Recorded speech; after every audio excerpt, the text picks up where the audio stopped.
45 minutes, we've heard different voices of how blacks are faring in America since that famous speech in 1963, but not everyone agrees about the vision on where the Dream 3.0 stands today. Joining us from the left is award-winning journalist Karen Hunter, and, oh, by the way, by phone, and from the right, attorney Horace Cooper. Thank you both for joining us for a special edition of Left, Right, Middle.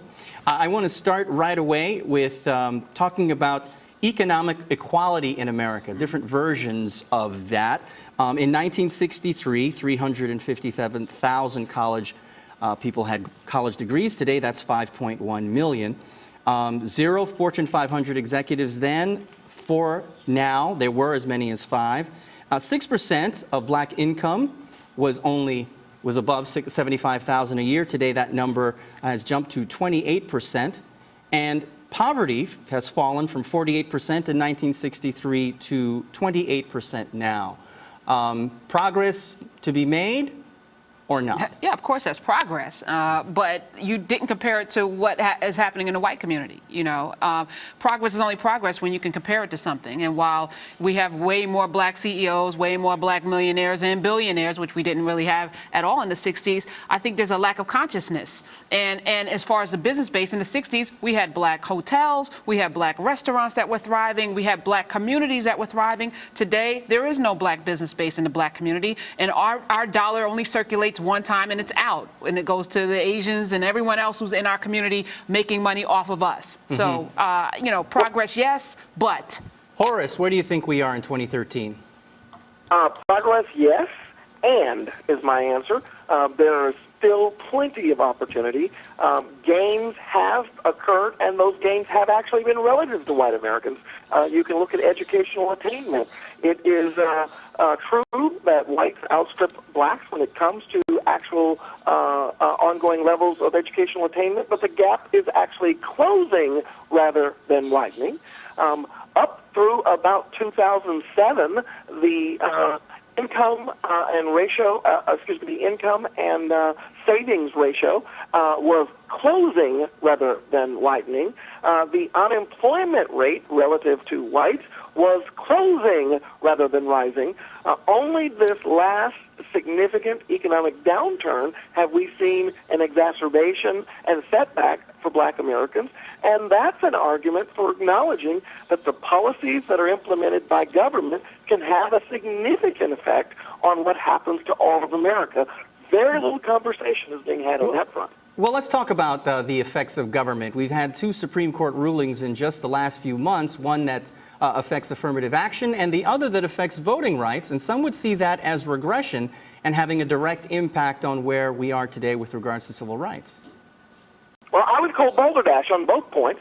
But the truth of the matter is, affirmative action as a legal concept, the court has never said that it is supposed to be a lifetime or a forever, for generations to come experience.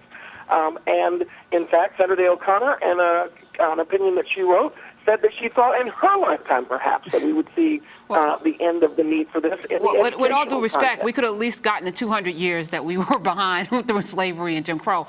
That notwithstanding, you know, balderdash, that's a nice word, too. I like it. It does show some progression in our community. But, you know, the reality is, Gary, that 12.6% of our folk are unemployed compared to 7.9 or 7.6% of white folks. Only 4% of African-American males are even going to college. And while that gap is widening, it's not real. I'm in education. The scores have been dumbed down. It's not like we're in an even playing field. Our kids can graduate from high school with straight A's and not make it in college because they haven't been provided the education that they needed to survive. So there's a real problem here that we need to look at. And while we've made these great strides and we can point to Supreme Court justices and this and that, at the end of the day, there's still so much work to do. I call it a wake-up call, Gary. It's not, you know, that we have all these, the black president and all this is great, but it's a wake-up call that all of these things are happening with the Voting Rights Act, et cetera. It's time for us to now take back our community and actually do something. Chicago's out of control. Detroit's out of control. Places where we live are not functioning well, and that's for us to take care of. But there are people who say... Let me interject there.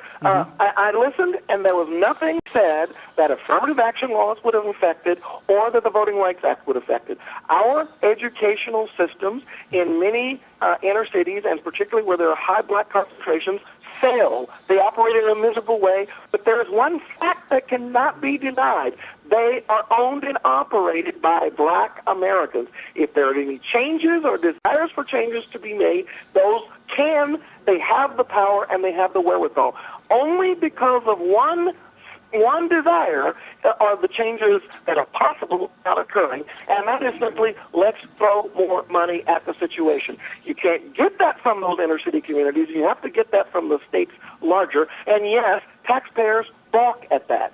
But there are dynamic innovations that could be adopted that do not require outsiders to give approval to, that are not being undertaken, and that have nothing to do with the Supreme Court's decision on the Voting Rights Act. That's balderdash right there, Gary. I'm going to have to stop you both there, but we have to bring you back because we want to get to the issue of race on another show for sure. But thank you very much, Karen Hunter and Horace Cooper from Washington.